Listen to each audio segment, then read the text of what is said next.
Sir ఇంకొక topic చూసుకుంటే sir, అంటే అందరూ సినిమా ఇండస్ట్రీని దూషిస్తూ ఉంటారు సార్. సినిమా ఇండస్ట్రీకి వెళ్ళాలన్నా అక్కడ జరిగే సిచ్యువేషన్ అక్కడ ఏం జరగదు, కానీ క్రియేట్ చేస్తూ ఉంటారు అనేసి చాలా మంది మాట్లాడతారు.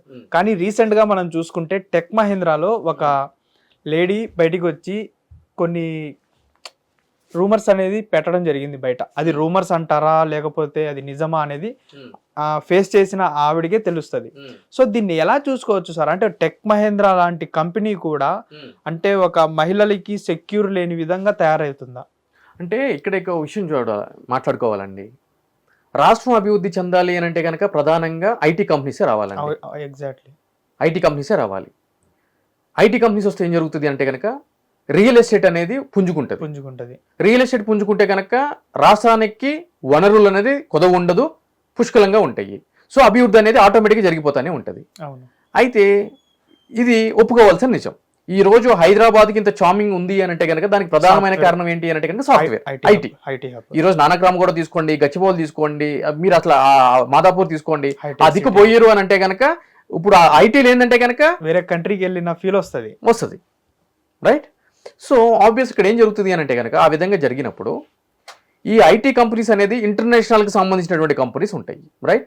ఈ ఇంటర్నేషనల్ కంపెనీస్ ఇక్కడ వాళ్ళ యొక్క బ్రాంచెస్ కానీ అదేవిధంగా వాళ్ళ యొక్క శాఖల్ని నెలకొల్పి ఇక్కడ రిక్రూట్మెంట్ అనేది చేసుకోవడం జరుగుతుంది. మిగిలిన రాష్ట్రాలకు సంబంధించి కూడా ఇక్కడ రావడం జరుగుతుంది, ఇక్కడ ఉండటం జరుగుతుంది, ఇక్కడ ఇల్లు కొనుక్కోవడం జరుగుతుంది, వాళ్ళ యొక్క రెవెన్యూ కూడా ఇక్కడే ఖర్చు పెట్టడం జరుగుతుంది. తద్వారా రాష్ట్రం అనేది అభివృద్ధి పథంలోకి జరుగుతుంది. ఐటీ కంపెనీస్కి సంబంధించి కొన్ని ప్రత్యేకమైన రూల్స్, రెగ్యులేషన్స్ అనేవి ఉండటం జరుగుతుంది. ఫర్ ఎగ్జాంపుల్, ఈరోజు ఒక ఆడపిల్లని అర్ధరాత్రి మన ఇంటి నుంచి బయటకు పంపించాం. కానీ ఐటీ ఇండస్ట్రీ వచ్చిన తర్వాత నైట్ షిఫ్ట్లో ఆడవాళ్ళు పనిచేస్తారు. జెంట్స్ అబ్బాయిల కంటే అమ్మాయిలే ఎక్కువ ఉంటారు నైట్ షిఫ్ట్స్ లో కదా.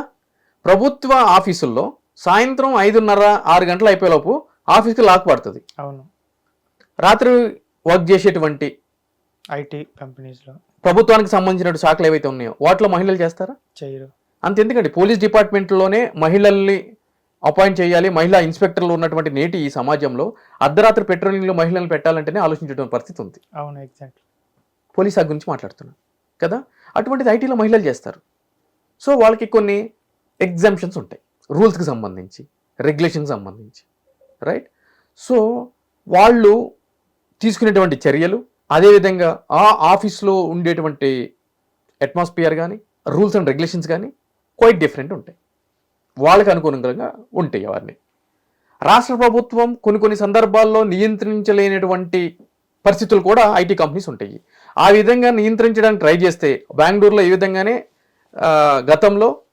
గత ముఖ్యమంత్రి సిద్ధరామయ్య గారు ఈ విధంగానే ఐటీస్కి సంబంధించినటువంటి రూల్స్, రెగ్యులేషన్స్ చేంజ్ చేస్తా అంటేనే ఆయన పెద్ద విమర్శలు ఎదుర్కోవడం జరిగిందనమాట. సో కాబట్టి ఇక్కడ టెక్ మహీంద్రా గురించి మనం మాట్లాడుకుందాం. ఆమె ఒక సిక్ లీవ్ తీసుకున్నందుకు, బేబీకి హెల్త్ బాగాలేదని చెప్పి తీసుకున్నందుకు ఆమెని రిమూవ్ చేయడం టెర్మినేట్ చేయడం జరిగింది. దానికి సంబంధించి ఆమె నిరసన కార్యక్రమం వ్యక్తం చేయడం జరిగింది, పోలీస్ స్టేషన్లో కంప్లైంట్ ఇవ్వడం జరిగింది. దానికి సంబంధించి మీడియా సోదరులందరూ కూడా కవర్ చేయడం జరిగింది, అదొక ఇష్యూ కూడా చేయడం జరిగింది.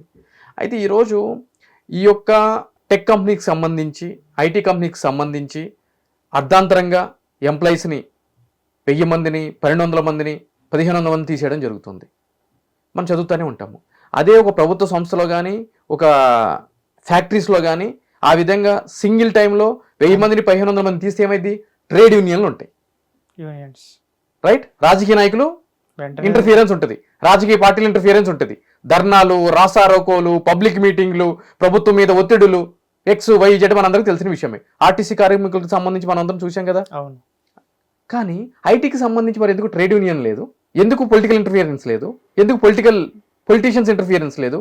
ధర్నాలు, ఒత్తిడులు ఇవన్నీ లేవు. ఎందుకంటే కనుక ఎగ్జామ్షన్ ఉంటుంది, ట్రేడ్ యూనియన్లో ఇవన్నీ పెట్టడానికి లేదు. అర్థమైందిగా మీకు?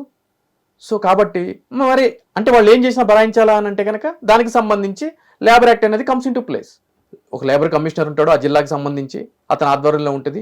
మీకు ఇవ్వాల్సినటువంటి శాలరీ పే చేయకపోయినా, నోటీస్ పీరియడ్ ఉన్న ముందే తొలగించినా, లేదు అంటే కనుక మీకు ముందస్తు సమాచారం లేకుండా మిమ్మల్ని తొలగించినా, ఏ రూల్ వైలేట్ చేసినా కూడా మీకున్న రెమెడీ, అంటే మీకున్నటువంటి రెమెడీ ఏంటి అని అంటే కనుక సంబంధించినటువంటి లేబర్ ఆఫీస్కి వెళ్ళి కంప్లైంట్ చేయాలి. వాళ్ళు బోత్ సైడ్ హీరింగ్ వింటారు, దాని తర్వాత ఒక ఆర్డర్ పాస్ చేస్తారు, అవన్నీ జరుగుతాయి. అదేవిధంగా పోలీస్ స్టేషన్కి వెళ్ళి కేసు పెడితే ఇది సివిల్ ఇన్ నేచర్ అండి. అంటే ఒక ఎంప్లాయర్కి ఎంప్లాయీకి మధ్య ఉన్నటువంటి వ్యవహారం. టెక్ మహీంద్రా అనే కంపెనీ ఎంప్లాయర్ మీకు ఉద్యోగం ఇచ్చింది, మిమ్మల్ని తీసేసింది. సో మీరు పోలీస్ స్టేషన్కి వెళ్ళి నన్ను తీసేసింది అని అంటే కనుక సివిల్ వ్యవహారం కదా, వాళ్ళ కేసు తీసుకోకపోవచ్చు, తీసుకోకూడదు. మిగిలిన ఆరోపణలు ఏదైనా ఉన్నాయి అనుకోండి, ఒకవేళ లైంగిక ఆరోపణలు ఉన్నాయి అనుకోండి, దానికి సంబంధించి పాస్ట్ కమిటీ అని చెప్పి ఒక కమిటీ ఉంటుంది. ఆ కమిటీలో రిపోర్ట్ చేయాలి.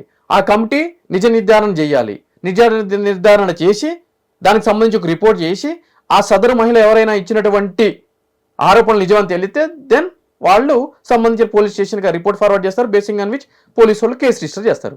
అది ప్రొసీజర్. చాలా మందికి మీరు చెప్పిన ప్రొసీజర్స్ ఏం తెలియదు. డైరెక్ట్గా ఏదైనా అయితే డైరెక్ట్ పోలీస్ స్టేషన్కి వెళ్తారు, కేసులు తీసుకోవట్లేదు అనేసి బయటకు వచ్చి చెప్పేస్తారు. ఈరోజు మీడియా అంతా కూడా కవర్ చేసింది ఆవిడ్ని, అయిపోయింది. నెక్స్ట్ ఏంటి, అమెజాన్లో తీసేశారు కదా 1000 మంది, వాళ్ళు కూడా తీసుకోండి. ఆవిడ ధర్నా కూడా చేయడం జరిగింది, ఇందిరా పార్క్ లో చేయడం జరిగింది. వేరే ఎంప్లాయీస్ కూడా వచ్చి సపోర్ట్ చేయడం జరిగింది. ఆమె ఆవేదన వెళ్ళబుచ్చుకుంది, దాంట్లో తప్పు లేదు. ఆర్టికల్ 19(1) ఫ్రీడమ్ ఆఫ్ ఎక్స్ప్రెషన్ ఉంది, ఆవిడ ఎక్స్ప్రెస్ చేసుకుంది. కానీ దానివల్ల ఆమెకి ఏం న్యాయం జరుగుతుంది అని చెప్పి నేను అంటున్నాను. కానీ సార్, అంటే చాలా సెక్యూర్గా ఉండే జాబ్కే ఇలాంటి ప్రాబ్లమ్స్ అనేవి ఫేస్ చేయాల్సి వస్తే ముందు ముందు ఇంకా పేరెంట్స్ పంపించాలన్నా కానీ ఇప్పుడు ప్రజెంట్ ఉన్న సిచ్యువేషన్లో పేరెంట్స్ ఎక్కడికైనా పంపించాలి అంటే ఫస్ట్ ఐటీ కంపెనీ అనేసి అంటారు. ఐటీ పంపించాలంటే ఆలోచించారు అసలు, ఓకే అమ్మా వెళ్ళిపోమ్మా అంటారు. కానీ ఇలాంటి ప్రాబ్లమ్స్ అక్కడ కూడా ఫేస్ చేయాల్సి వస్తే ముందు ముందు ఎలాంటి సిచ్యువేషన్స్ వస్తాయి అంటే ఫ్యామిలీ పర్సన్స్ కానివ్వండి, ఎక్కడికి పంపించాలన్నా భయమే కదా. ఇంకా ఇప్పుడు ఒకటి చెప్తా బ్రదర్, సమాజంలో ఎవ్వరూ ఎక్కడ దేనికోసమో ఆగిపోవట్లేదు. ఆ మహిళకి జరిగింది, టెక్ మహీంద్రాలో ఆ మహిళకి జరిగిందని చెప్పని మిగిలిన కుటుంబాలకు సంబంధించినటువంటి వాళ్ళ కూతుర్లు కానీ దాంట్లో ఉన్న మహిళలు కానీ ఐటీ కంపెనీస్లో మీరు జాబ్ చేయొద్దు మానేయండి అని చెప్పి అనలేదుగా. ఈరోజు రోడ్డు మీద వెళ్తున్నప్పుడు ఒక యాక్సిడెంట్ జరిగిందని చెప్పని మిగిలిన ప్రజలందరూ కూడా రోడ్డు మీదకి రావడం మానేయట్లేదుగా. లేదు, స్లీపర్ బస్సులు యాక్సిడెంట్లు గురవుతున్నాయి, అగ్ని ప్రమాదాలు గురవుతున్నాయి అని చెప్పని స్లీపర్ బస్సులు ఎక్కడ మానేయలేదుగా. రెస్టారెంట్లో అనహైజెనిక్ ఉంది అని చెప్పని, బొద్దింకలు కుళ్ళిపోయిన మాంసము తోటి చేస్తున్నారు అని చెప్పని మనం టీవీలో చూస్తున్నాము. ప్రజలు వెళ్ళి రెస్టారెంట్లో తింటాం మానేశారా? లేదు. ఎవరి కోసం ఎవరు ఎక్కడ ఎప్పుడు ఆగరు. ఈ విషయం మనం గుర్తుపెట్టుకోవాలి. అదే సమాజం తీరు. ఈరోజు మాట్లాడుకుంటాం, రేపు మర్చిపోతాం. రేపు మరే ఒక టాపిక్ గురించి ఇదే సీట్లో నువ్వు కూర్చుంటావు, నేను కూర్చుంటా, ఇదే సీట్లో కూర్చొని మనం ఎన్నో టాపిక్ల గురించి మాట్లాడుకున్నాం. ఈరోజు ఈ టాపిక్ గురించి మాట్లాడుకుంటున్నాం. అదే బ్రదర్ సమాజం అంటే. ఎక్కువ ఆలోచించాల్సిన అవసరం లేదు దీని గురించి. ఇప్పుడు లీగల్గా వెళ్తే ఇవిడికి ఏమన్నా న్యాయం జరిగే అవకాశం ఏమన్నది జరుగుతుంది, కానీ టైం పడుతుంది బ్రదర్. 2 సంవత్సరాలు 3 సంవత్సరాలు పట్టొచ్చు ఈజీగా. అంటే న్యాయం అయితే జరుగుతుంది, ఎండ్ ఆఫ్ ద డే న్యాయం జరుగుతుంది. ఒకవేళ కంపెనీ డ్యూ ప్రాసెస్ ఫాలో కాలేదు అంటే కనుక న్యాయం జరుగుతుంది. ఎటువంటి న్యాయం జరుగుతుంది అంటే కనుక ఆమె శాలరీ ఆమెకి ఇవ్వమంటారు, ఏదైనా కాంపన్సేషన్ ఉంటే ఇవ్వమని చెప్పని అంటారు. హిట్ టీవీ యాప్, ఇందులో short news, live news, entertainment shows, movies, digital magazines తో పాటు మీ జిల్లా వార్తలను కూడా ఫ్రీగా చూడొచ్చు.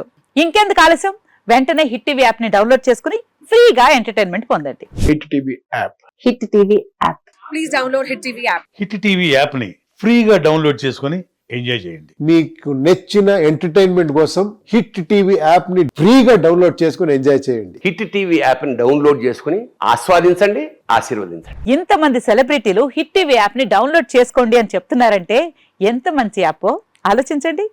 అమెరికా అమెరికా అమెరికా అమెరికాలో చదవాలనుకునే వాళ్ళకి విశ్వసనీయమైన పేరు మన శౌర్య కన్సల్టెన్సీ.